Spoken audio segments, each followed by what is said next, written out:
ಅದು ಲಗ್ಗೆರೆಯಲ್ಲಿರುವ chemical distribution factory. City full cool ಆಗಿರೋ ಟೈಮ್ನಲ್ಲಿ ಆ ಫ್ಯಾಕ್ಟರಿಯಲ್ಲಿ ಬೆಂಕಿ ನರ್ತನ ಮಾಡಿತು. ನೋಡ್ತಾನೆ ಇಡೀ ಕಟ್ಟಡ ಬೆಂಕಿ ಕೆನ್ನಾಲಿಗೆಗೆ ಸುಟ್ಟು ಭಸ್ಮವಾಗಿದೆ.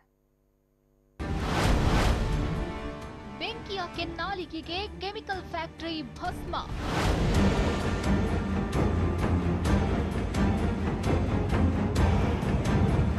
ಒಂದ್ ಕಡೆ ಧಗಧಗನೆ ಹೊತ್ತಿ ಉರಿಯುತ್ತಿರೋ ಬೆಂಕಿ, ಇನ್ನೊಂದ್ ಕಡೆ ಬೆಂಕಿಯನ್ನ ನಂದಿಸಲು ಹರಸಾಹಸ ಪಡುತ್ತಿರುವ ಅಗ್ನಿಶಾಮಕ ಸಿಬ್ಬಂದಿ. ಎಲ್ಲೆಲ್ಲೂ ಬೆಂಕಿಯ ನರ್ತನ.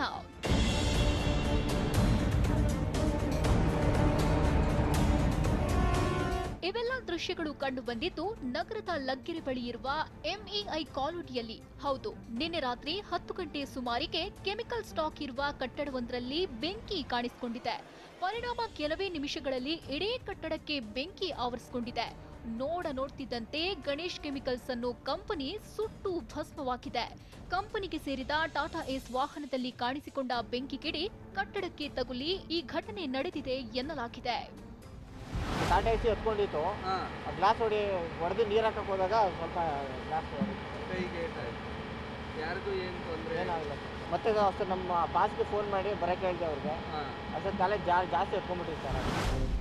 ಇನ್ನು ಘಟನೆ ಬಳಿಕ 4 ಅಗ್ನಿಶಾಮಕ ವಾಹನಗಳು ಹಾಗೂ 50ಕ್ಕೂ ಹೆಚ್ಚಿನ ಸಿಬ್ಬಂದಿ ಸ್ಥಳಕ್ಕೆ ಭೇಟಿ ನೀಡಿ ಬೆಂಕಿ ನಂದಿಸಲು ಪ್ರಯತ್ನಿಸಿದ್ದಾರೆ. ಆದರೆ ಬೆಂಕಿ ನಿಯಂತ್ರಣಕ್ಕೆ ಬರದೆ ಹೋದಾಗ ಮತ್ತೆ 5 ಅಗ್ನಿಶಾಮಕ ವಾಹನಗಳು ಘಟನಾ ಸ್ಥಳಕ್ಕೆ ಬಂದು ಬೆಂಕಿ ನಂದಿಸಿದ್ದಾರೆ. ಇನ್ನು ಘಟನೆಯಲ್ಲಿ ಕಂಪನಿ ಸಿಬ್ಬಂದಿಗೆ ಸಣ್ಣ ಪುಟ್ಟ ಗಾಯಗಳಾಗಿದ್ದು ಯಾವುದೇ ಪ್ರಾಣಾಪಾಯವಾಗಿಲ್ಲ. ಬೆಂಕಿ ಅವಘಡದಿಂದ ಲಕ್ಷಾಂತರ ರೂಪಾಯಿ ಮೌಲ್ಯದ ಕೆಮಿಕಲ್ ನಾಶವಾಗಿದ್ದು ಎಲ್ಲವೂ ಕೂಡ ಬೆಂಕಿಗೆ ಆಹುತಿಯಾಗಿದೆ.